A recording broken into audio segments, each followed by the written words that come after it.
Hey guys, welcome back to The Readers. I hope you are having an amazing day. Let's get right into the stories. The first one is an entitled people story. How do you get the ultimate revenge on a power-tripping HOA president who destroys your property? She authorized a construction crew to dig up my yard, then ghosted me when I showed her the damage. So I used my engineering background to build a perfect, quiet, and legal trap, and when it snapped shut, it cost them a fortune and her job. You have to see how this played out. I work as a civil engineer. Not a glamorous job to most people, but it's the kind of work that makes you pay very close attention to measurements, documents, and property boundaries. I've spent 15 years reading survey maps and drainage plans, so when something looks off on paper or on the ground, I notice.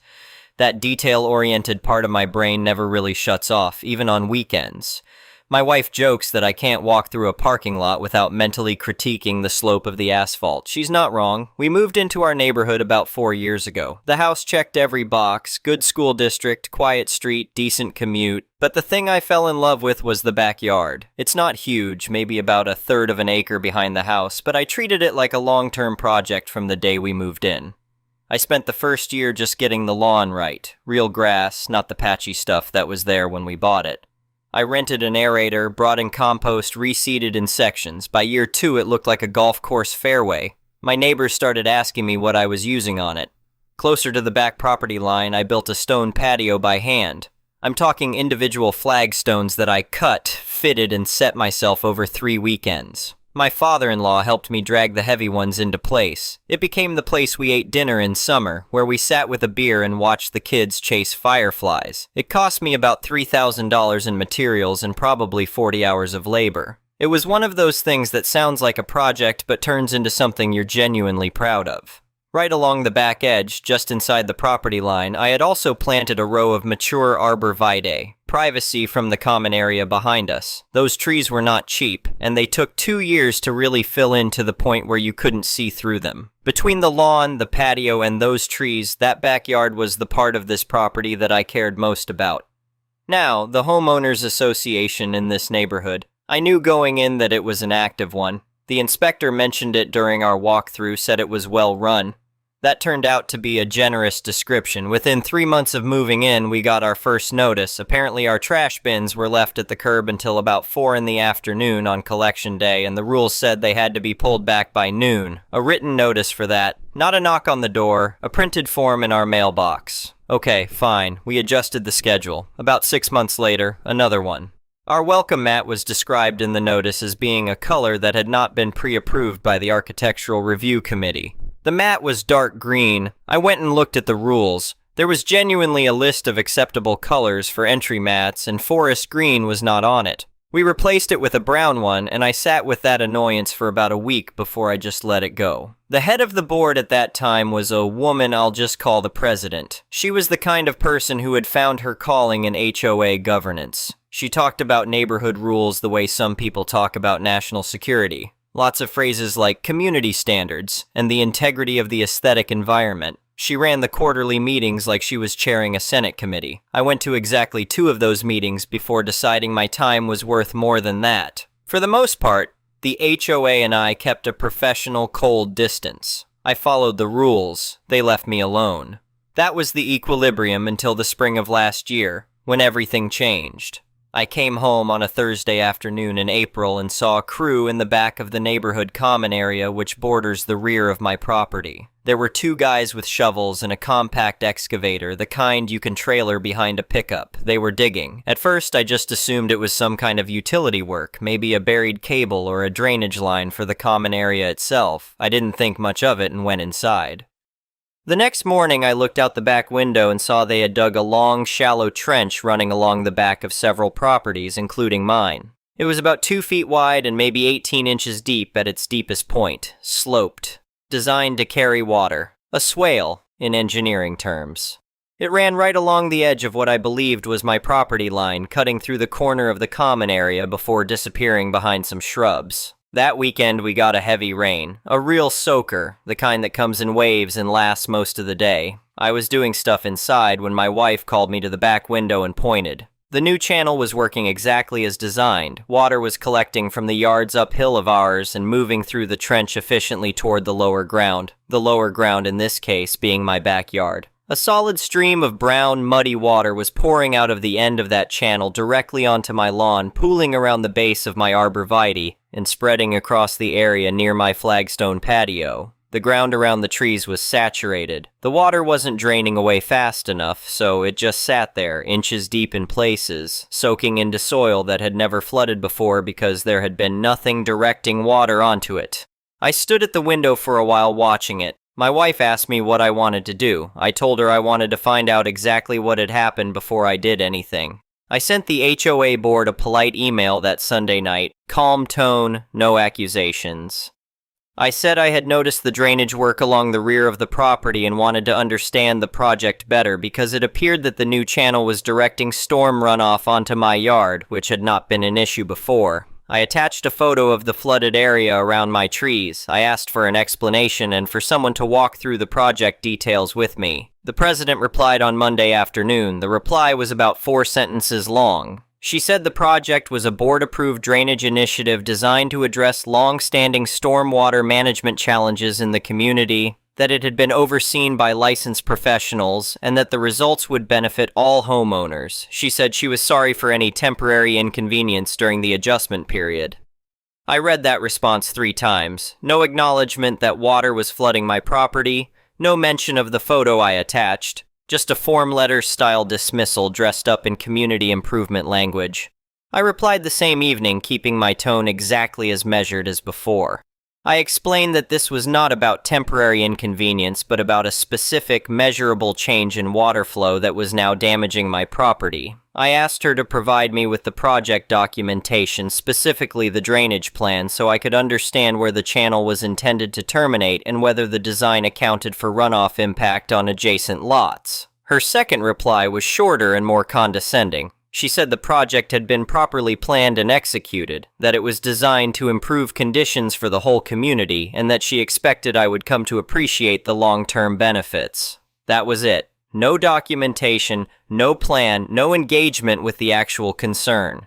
After that, she stopped responding entirely. I sent 2 more follow-up messages over the next 10 days. Nothing. Not even an acknowledgement that she had received them. This is the point in the story where a lot of people would have gotten loud, called a lawyer right away, posted in the neighborhood group, shown up at a board meeting and made a scene. I thought about all of those options. What I did instead was get quiet, really quiet. I went into the same mode I use at work when a contractor tries to hand me a set of plans that don't add up. I stop arguing and start documenting. The first thing I did was start a photo log. Every time it rained, I went outside before, during, and after with my phone and took time-stamped photos and video of the flooding.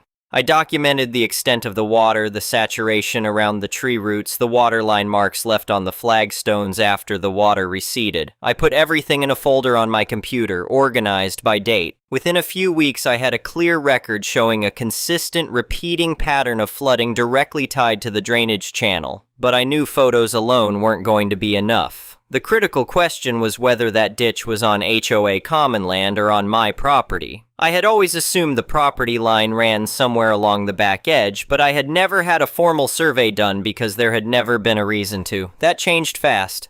I hired a licensed land surveyor to come out and establish my exact property boundaries. It cost me $420, and it was the best money I spent in this entire situation. The surveyor came out on a weekday morning with his equipment. He spent about 2 hours working the perimeter of my lot, checking against the recorded plat, setting stakes, and documenting everything. I watched from the patio most of the time. When he finished, he walked me through what he found. He planted a bright orange stake at the back corner of my property. Then he walked forward toward the house, about 5 feet. He pointed at the HOA's drainage trench. Then he looked at me and said, "Your property line is right here at this stake. That ditch is 5 feet inside your lot." 5 feet. Not a few inches, not right on the line where you could argue about survey precision. A full 5 feet into my legally recorded property. The HOA had brought in an excavator and dug a drainage channel through my yard, not theirs. And they had done it without ever asking me, without notifying me, without any kind of permit or authorization from me whatsoever. The surveyor gave me a certified report with everything documented, exact coordinates, a scaled diagram, the whole thing. I thanked him, brought the report inside, and sat at my kitchen table for about 20 minutes just processing it.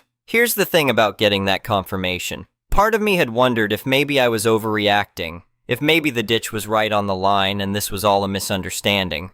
The survey erased any doubt. This wasn't an accident or a measurement error. Someone on that board had authorized construction on land they did not own, had never verified they owned, and had apparently never bothered to check. They just assumed the back of my lot was theirs to use. Now I had the survey. I had the photo documentation. What I still needed was something in writing from the HOA confirming they were the ones who ordered and paid for the work. Because if this ever went to a lawyer, I wanted the HOA to have already signed their own confession before they realized what was happening. I thought about how to get that, and I landed on something simple. I sent a new email to the president with a subject line that read something like, "Property records request, drainage project." I kept the whole thing completely neutral in tone. I said I was updating my personal property maintenance files and needed a few details about the recent landscaping work performed near my lot. Specifically, I asked for the official project name, the name of the contractor the HOA had hired, and the date range when the work was completed. I framed it as routine record keeping, mentioned something about wanting to have documentation in case of future insurance questions. She replied within an hour. She gave me the project name, the contractor company, and the exact dates the work was performed. She also added a note at the end saying she was pleased to see a resident taking an interest in community improvements. I read that reply, saved it immediately, and then forwarded it to a separate folder. I had everything I needed. Written confirmation from the HOA president that her board ordered and managed the construction of a drainage channel that a certified survey now proved was 5 feet inside my property. Combined with my photo evidence showing the flooding damage that resulted and the survey report documenting the trespass, I had a case that a first-year law student could win. I called a real estate attorney the next morning. I had gotten a referral from a coworker who had dealt with a boundary dispute a few years earlier. I laid out the whole situation in an initial consultation, brought the survey, printed out the email chain, showed the photos. The attorney listened without interrupting, made notes, and when I finished, she said something along the lines of, "This is about as clean a case of trespass and property damage as she had seen in a while." She said the HOA's own written responses, particularly the one confirming responsibility for the work, were going to make this straightforward. We talked about options. I could file suit, I could demand remediation, we could do both. I told her what I wanted, and we put together a demand letter. The letter went out by certified mail to every member of the HOA board, not just the president. Each one signed for their own copy. The attorney told me that was intentional because when a demand lands in the hands of every individual board member, each of them becomes personally aware that they could be named in litigation. It tends to focus attention. The letter laid everything out in clean, numbered sections. The certified survey showing the encroachment. The photo documentation of the flooding damage spanning multiple rain events over 6 weeks. The email from the president confirming the board's authorization and responsibility for the project. Then it laid out what I was demanding in order to resolve the matter without filing a civil suit. First, complete removal of the unauthorized drainage channel from my property, including full restoration of the disturbed soil, replacement of any damaged turf, and replacement of any arborvitae trees that showed signs of root damage from the sustained flooding, all to be performed by a contractor of my choosing and paid for entirely by the HOA. Second, reimbursement for the land survey fee, $420. Third, reimbursement for attorney fees to date. Fourth, a formal written apology from the board acknowledging the unauthorized use of my property. And fifth, because I had thought carefully about the underlying problem, installation of a properly engineered French drain system along the actual property line on the HOA's common ground to permanently manage the stormwater they had been trying to reroute. This was the part that I had discussed at length with my attorney, and she called it elegant. The HOA had created a real drainage problem in their common area, and their solution had been to illegally dump the water onto my yard. Fine, they still needed to solve their drainage problem. They just had to do it on their own land with a proper engineered system, paid for out of their own budget. The letter gave them 30 days to agree in writing to all 5 points, or we would proceed to file. I mailed those letters on a Tuesday. By Friday, I had a voicemail from a different attorney, one I had never heard of, identifying himself as legal counsel for the HOA. He asked me to have my attorney contact him at my earliest convenience. His voice had that careful, measured quality that attorneys use when they're trying not to sound rattled and not quite succeeding. My attorney called him back the following Monday. She gave me a summary of that conversation afterward. The HOA's attorney had been given the full picture by the board, had reviewed the survey and the email chain, and had apparently advised his clients that their position was not defensible. The call was essentially about how quickly they could agree to terms and whether there was any room to negotiate on any of the 5 points. My attorney told him there was not. The formal written agreement came back within 2 weeks. All 5 points accepted as written. No modifications. The board's attorney had inserted some boilerplate language about the settlement not constituting an admission of liability for purposes of any future claims, which is just standard legal cover. My attorney reviewed it and said it was fine, that it didn't affect what I was actually getting. I signed the agreement on a Thursday afternoon, sat back in my chair, and felt something I can only describe as a very specific kind of satisfaction. Not the hot, loud satisfaction of winning a fight. More like the quiet kind that comes from watching something you built hold up exactly the way it was supposed to. The work started 3 weeks later.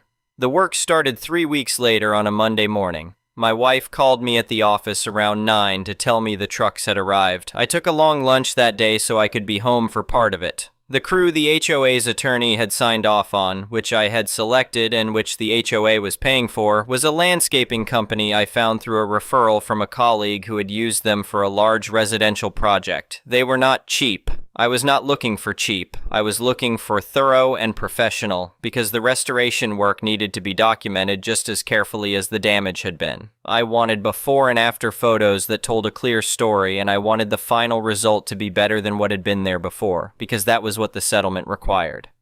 They started by carefully excavating the unauthorized channel, pulling it out in sections, and setting aside the displaced soil for later use. 2 of the arborvitae along the backline had root systems that were visibly compromised from sitting in saturated ground for several weeks. The lead landscaper walked me through those 2 trees specifically, showed me the discoloration at the root crowns, and confirmed they needed to come out and be replaced. Under the terms of the agreement, that cost went to the HOA. They brought in a load of fresh topsoil to fill and grade the area where the trench had been, restoring the natural slope of my yard toward the corners, which was how it had drained before the HOA's crew disrupted the whole system. Then they laid sod over the entire back section. Not seed, sod. Thick rolls of established grass that would knit together within a few weeks and give me the same dense lawn I had spent 2 years building. The 2 replacement arborvitae they planted were actually slightly larger specimens than the ones they removed because that was the closest match available, and the agreement said restoration to original condition or better. By Tuesday afternoon, the back of my yard looked cleaner and healthier than it had in months. By the following weekend, from a distance, you couldn't tell anything had ever been disturbed. The second phase of the project was the part I had been looking forward to since I first wrote it into the demand letter. The French drain installation along the actual property line on the HOA's side, engineered and permitted properly. That work happened the week after my yard was finished. A different crew, a drainage specialist the landscaping company subcontracted, came in and trenched along the correct boundary, installed perforated pipe wrapped in filter fabric, backfilled with gravel, and covered the whole thing with topsoil and grass seed. The system was designed with an actual outlet to a proper discharge point at the low corner of the common area, which was where that water should have been going in the first place. I asked the drainage specialist how the HOA's original ditch compared to what he was installing. He paused for a moment, looked back at where the trench had been, and said something to the effect that the original channel was not engineered in any formal sense. It was dug to move water in a direction, and it moved it onto my yard because that was the path of least resistance. What he was installing would actually manage the water and put it somewhere appropriate. He said it politely, but the implication was clear. The HOA had paid a landscaping crew to dig a hole and call it a solution, and in doing so had trespassed on my property and flooded my yard for 2 months. On the second afternoon of the French drain installation, I was sitting on my flagstone patio with a cold drink, watching the crew work. It was a warm afternoon, the kind that makes the whole yard smell like cut grass and damp earth. My wife had brought out a second drink and was sitting next to me. We weren't saying much, we were just watching. At some point, I noticed a figure standing near the back gate of the common area, partially behind a row of shrubs. It was the HOA president. She was standing there watching the crew work, and she had the posture of someone who would rather be anywhere else on Earth but couldn't stop looking. I recognized her from the 2 board meetings I had attended. She didn't come over, she didn't say anything. She stood there for a few minutes, then turned and walked back up toward the main part of the common area and disappeared. My wife noticed her too. She looked at me and raised her glass slightly. I raised mine back. We didn't need to say anything about it. The total bill for everything, the yard restoration, the tree replacements, the sod, the French drain installation, the drainage specialist's design fee came to just over $11,000. Every invoice went directly to the HOA's property management company. My attorney's fees, which the HOA also covered under the settlement, came to a little over $2,000. The survey reimbursement was $420. So the HOA's grand total for the community drainage mitigation project and everything that followed from it landed somewhere around $14,000, not counting whatever they paid their own attorney to review a settlement agreement they had no leverage to negotiate. The formal written apology from the board arrived in my mailbox about a week after the work was completed. It was signed by all 5 board members. The language had clearly been drafted by their attorney, so it was careful and bloodless, nothing that admitted specific legal fault in a way that could be used against them later. But it acknowledged that work had been performed on my property without authorization and expressed the board's regret for any inconvenience this had caused. I read it once, put it in the folder with everything else, and didn't think about it again. The neighborhood found out. That was inevitable. I hadn't told anyone, but in a community that sends written notices about welcome mat colors, word travels. A neighbor 2 doors down asked me about it while we were both getting mail one afternoon. She had heard something about a dispute with the HOA and construction work. I gave her the short version without going into every detail. Her reaction was something close to quiet satisfaction because she had her own history of friction with the board over a fence height dispute from the year before. Over the following few weeks, I heard bits and pieces about how the board had handled things internally. Apparently, the meeting where the settlement terms were presented to the full board had not gone smoothly. Some members had not known the extent of what the president had done unilaterally, specifically that she had approved the construction project without verifying the property boundaries and without putting the encroachment risk to a board vote. The argument about who was responsible for the oversight failure had apparently been uncomfortable enough that 2 people who had been relatively quiet board members for years were now asking pointed questions at every meeting. The president resigned about 6 weeks after the settlement was finalized. She didn't make a public statement about it. There was just a notice in the quarterly newsletter that she was stepping down from the board due to personal commitments and that elections for her replacement would be held at the next meeting. I heard from the same neighbor who fills me in on these things that the atmosphere in that board meeting where the resignation was announced was noticeably different from any board meeting in recent memory. Quieter, more careful, a little chastened. The new board that took over made some changes that I noticed immediately. They hired a property management company to handle communications, which meant responses to resident inquiries now came through an actual professional rather than through whoever was running the show that week. They also announced that any future infrastructure or landscaping projects would require a licensed survey to confirm project boundaries before any work was authorized. That one felt personal in the best possible way. I will say this. My backyard is genuinely better now than it was before any of this started. The new sod grew in thick and even. The replacement arbor vitae are slightly fuller than the ones they replaced. The French drain on the HOA's side of the line handles stormwater the way it should, which means my yard no longer floods at all, not even during the heaviest rains. Before the HOA touched anything, I had occasional minor pooling near the back fence after a big storm. That's gone now too, because the French drain redirects everything cleanly. So, to be precise about the outcome, the HOA spent $14,000 to give me a better yard than I started with, a permanent drainage solution I didn't have to pay for, and a more professional and cautious board leadership. All because they assumed the land behind my lot was theirs to dig up without checking. I think about the moment when I got the surveyor's report back sometimes. That feeling of looking at the orange stake in the ground, 5 feet inside what they had treated as their territory. They had all the authority in the world when it came to my welcome mat color. When it came to actually understanding where the property lines of this community were drawn, nobody had bothered to look. They sent notices about trash bins and dug trenches through yards with equal confidence in their own correctness. It's been about 8 months since the work was completed. This past summer, my wife and I had people over a few times, and we sat on the patio I built on the lawn that the HOA's $14,000 helped restore, and watched the kids run around a yard that drains better than any yard on the street.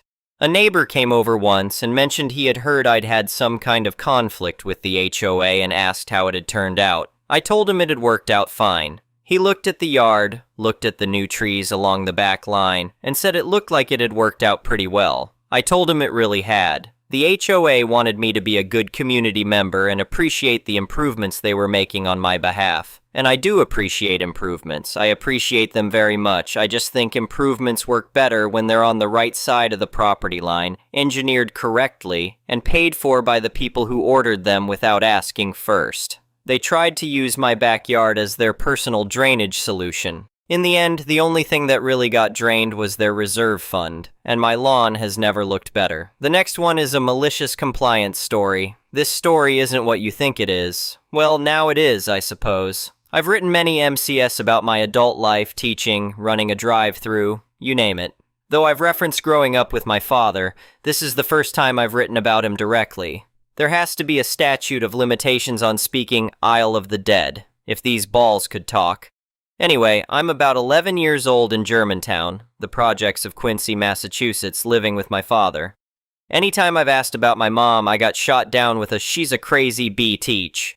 My father had many vices. Tobacco seemed to play the biggest role in our lives and in keeping him relatively sane. Cigarettes lined up like a Clash of Clans skeletal army, warding off the much bigger, much more formidable beasts that lie ahead. Individually, a cigarette holds minimal power, yet 1,000,000 times more power than none. This sad mathematical fact is what brings us to this story of the most malicious of compliances. When my dad ran out of the money he got for SSI and SSA, cigarettes became a problem, even in the late 80s. He would have me bum cigarettes from the neighbors. Some neighbors were generous. Some told me how vile it was for a father to send their child to get cigarettes. Some threw chicken bones at me. If I only had the wherewithal to reply, "Ma'am, I'm 11, or at least duck. When it got really bad, he had me walk the town looking for cigarette butts that still had some tobacco left. This was a disgusting activity that I eventually got really good at, and really sick of. One night he sends me off on another tobacco mission, but I'm in the middle of a game of Monopoly I'm playing with Chewbacca, Starscream, and Megatron,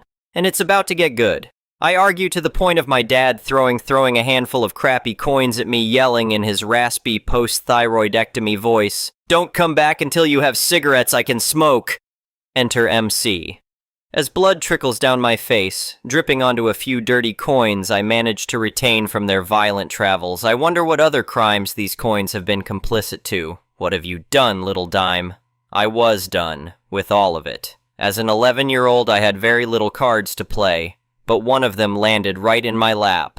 I walked in the dead of night, directly up the unnamed dirt road my dad used to drive me down while sitting on the hood. Back when I was a few years younger, when I was his type. Am I ready to do this? I keep walking, seeing many cigarette butts and even an uncrushed pack, ignoring them all as I walk to the fire station. I know there's a payphone there, and this time my dad's gonna pay.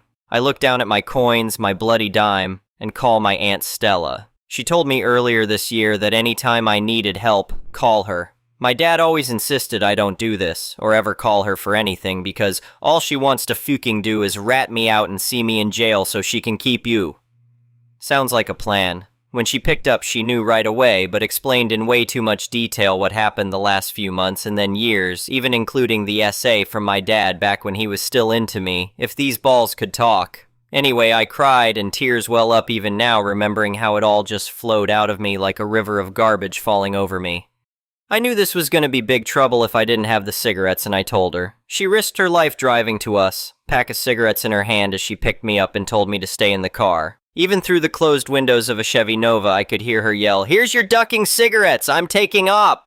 The saddest GT was that he took the cigarettes and turned around, no argument. He didn't even fight for me. I don't even know why, to this day, I even wanted him to. Aunt Stella did what I knew she would, call the cops on him and take me in. He went to jail then, eventually out of state, after kids kept coming out of the woodwork who were his victims. I never looked back. Who am I kidding? I look back every day since. The next one is an entitled People story. Rejoice, for it is one again time for me to tell you another tale of one of the many entitled people I have had interactions with throughout the years. This story takes place back in the mid-2010s, maybe 2013 or 2014 during the summer.